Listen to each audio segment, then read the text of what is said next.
Você já percebeu que religiões têm aos montes por aí? Religiões, isso.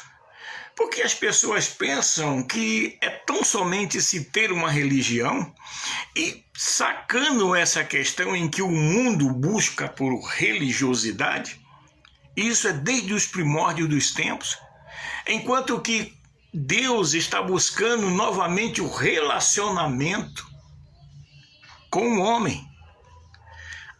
A religião, ela serve como uma luva para massagear o ego da humanidade.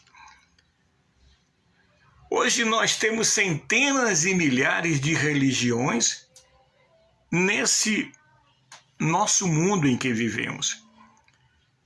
E cada uma dessas religiões, elas pregam o retorno a Deus à sua maneira.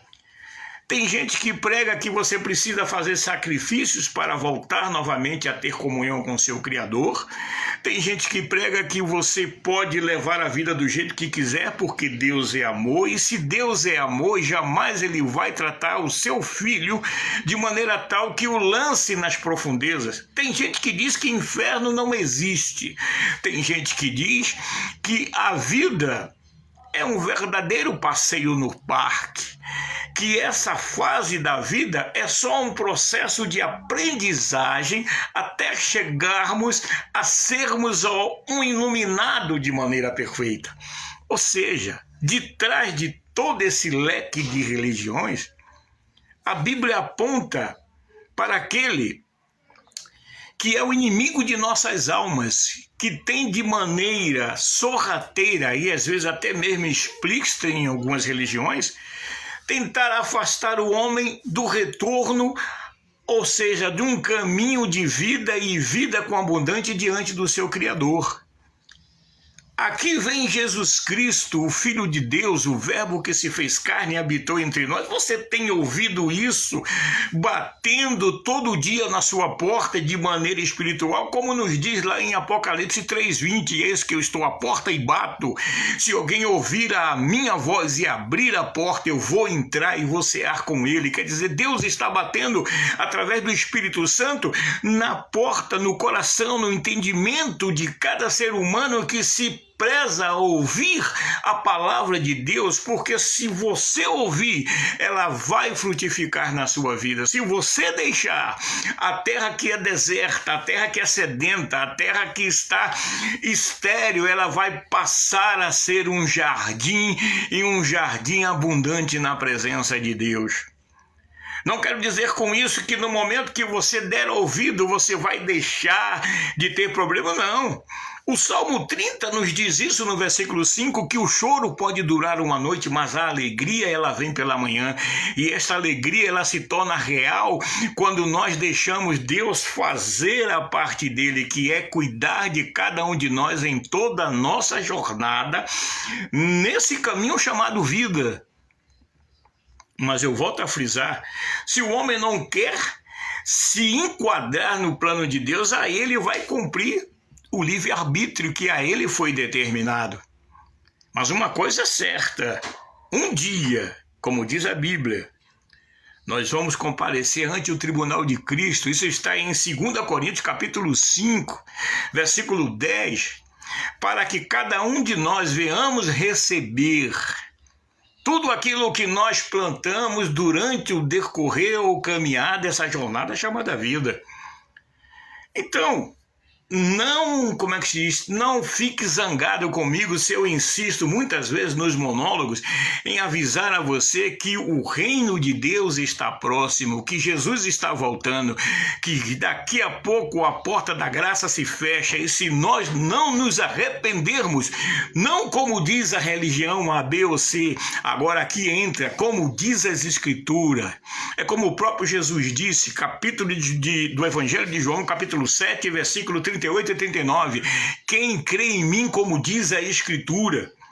E quando se fala de escritura, se fala de proximidade, de intimidade, de comunhão em leitura da palavra de Deus.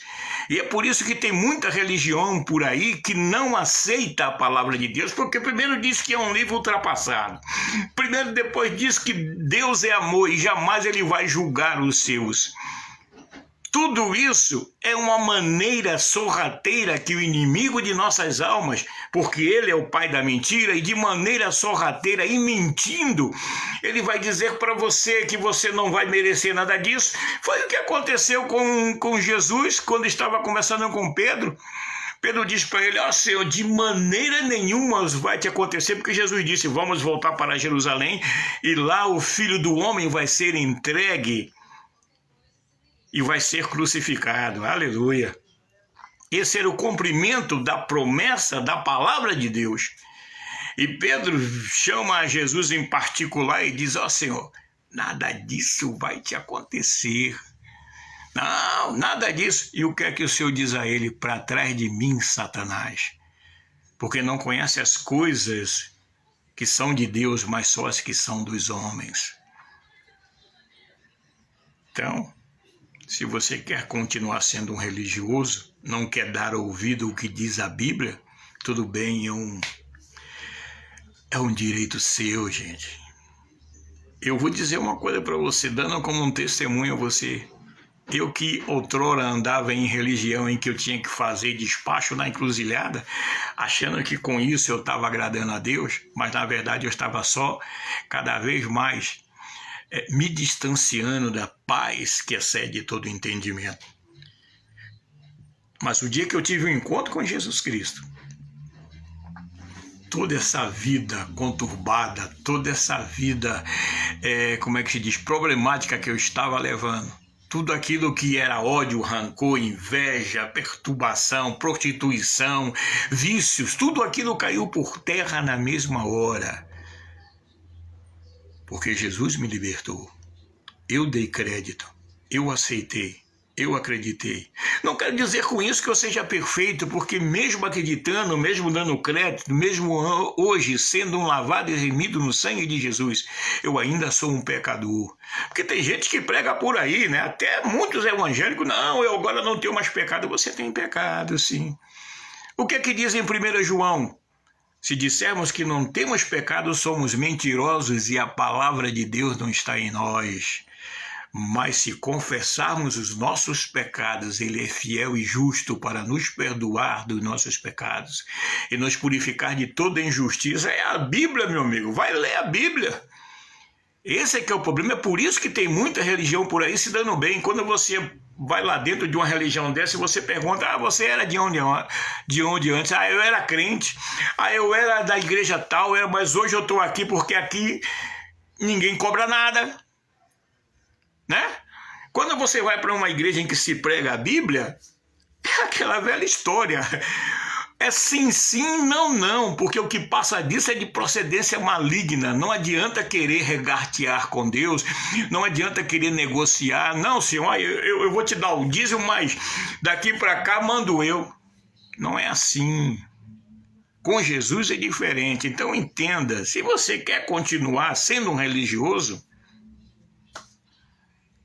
mas se você quiser viver, se você quiser ter a vida eterna, fazer se cumprir na sua vida o que diz 1 João 2,25, a promessa que ele nos fez é a vida eterna.